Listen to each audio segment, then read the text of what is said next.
Saudara-saudari, marilah kita mendengarkan renungan dengan judul Memberi Makan 5.000 Orang, yang berdasarkan pada Injil Yohanes bab 6 ayat 3 dan 14. Dan Yesus naik ke atas gunung dan duduk di situ dengan murid-muridnya. Kata Yesus, "Suruhlah orang-orang itu duduk." Adapun di tempat itu banyak rumput, maka duduklah orang-orang itu, kira-kira 5.000 laki-laki banyaknya. Dalam nama Bapa dan Putra dan Roh Kudus. Amin. Saudara-saudari terkasih dalam nama Tuhan Yesus Kristus.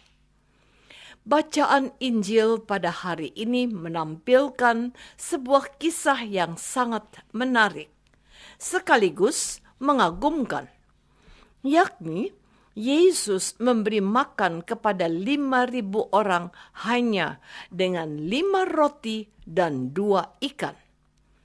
Kita dapat melihat beberapa hal menarik yang dapat kita gali dari kisah tersebut. Pertama, Tuhan Yesus yang menunjukkan tanggung jawabnya yang besar kepada orang-orang yang telah mengikuti Yesus sampai malam hari. Di sini ada perbedaan cara pandang antara para murid dengan Yesus, guru mereka. Para murid melihat orang banyak yang mengikuti Yesus sebagai sebuah persoalan yang hendak mereka hindarkan. Sementara Tuhan Yesus melihat bahwa orang banyak yang mengikuti Dia sebagai kesempatan untuk menunjukkan kuasa dan kebaikan Allah. Maka tidak mengherankan bila Filipus berkata kepada Yesus bahwa roti seharga 200 dinar tidak cukup untuk mereka ini, sekalipun masing-masing mendapat sepotong kecil saja. Namun Tuhan Yesus justru meminta kepada para muridnya untuk memikirkan cara agar orang yang banyak itu bisa makan. Saudara-saudari terkasih, hal kedua yang menarik dari kisah Yesus memberi makan kepada 5.000 orang adalah cara Yesus menyelesaikan masalah. Yesus bertanya kepada Filipus, "Di manakah kita akan membeli roti supaya mereka ini dapat makan?" Hal itu dikatakan Yesus untuk mencobai dia, sebab Yesus sendiri tahu apa yang hendak dilakukannya. Jawab Filipus kepadanya, "Roti seharga 200 dinar tidak akan cukup untuk mereka ini, sekalipun masing-masing mendapat sepotong kecil saja." Di sini terlihat para murid tidak mampu untuk berbuat banyak. Rupanya, pikiran dan mata hati para murid sudah tertutup oleh ribuan orang yang semuanya dalam keadaan lapar. Artinya, orang-orang dalam jumlah sebanyak itu merupakan masalah paling besar yang tidak ada jalan keluarnya. Ini berarti para murid lupa bahwa sebelumnya Yesus telah melihat banyak mujizat. Para murid tidak sadar bahwa Yesus bisa mengatasi masalah tersebut. Saudara-saudari terkasih, kita pada umumnya lebih mudah memilih untuk melemparkan tanggung jawab dan masalah kepada orang lain. Saat kita sakit, kita dengan penuh harapan segera bisa sembuh. Maka segala cara dilakukan supaya cepat sembuh.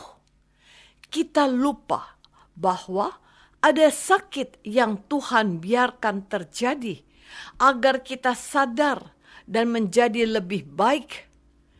Artinya, sakit tidak selalu bermakna jahat atau buruk bagi hidup kita. Ada sakit atau penyakit tertentu yang kita derita justru membawa berkat dan rahmat bagi diri kita sendiri maupun bagi orang lain. Selain itu, lewat sakit dan penyakit, kita bisa melihat kuasa dan mujizat Allah terjadi dalam hidup kita. Maka orang-orang yang menghindar dari sakit dan penyakit tidak akan bisa melihat kuasa dan keajaiban Tuhan dalam hidupnya. Namun, bukan berarti kita mengharapkan atau mencari sakit dan penyakit. Hal yang sama akan terjadi ketika kita menghadapi suatu masalah. Masalah bisa membuat kita berpikir kreatif, mencari cara agar kita mampu mengatasi masalah tersebut. Sebaliknya, dengan menghindari masalah, kita tidak akan melihat kuasa dan keajaiban Tuhan. Saudara-saudari terkasih, kisah Yesus memberi makan 5.000 orang adalah suatu pengajaran iman yang baik bagi kita, termasuk saat pandemi COVID-19. Terkadang kita seperti para murid yang sudah kehilangan harapan dan sudah kalah duluan atau menyerah saat melihat ada suatu persoalan besar menimpa kita. Kita pun sering bersikap seperti para murid yang dengan mudah melemparkan masalah atau tidak mau bertanggung jawab. Kita berpikir atau merasa bahwa itu bukan menjadi tanggung jawab kita.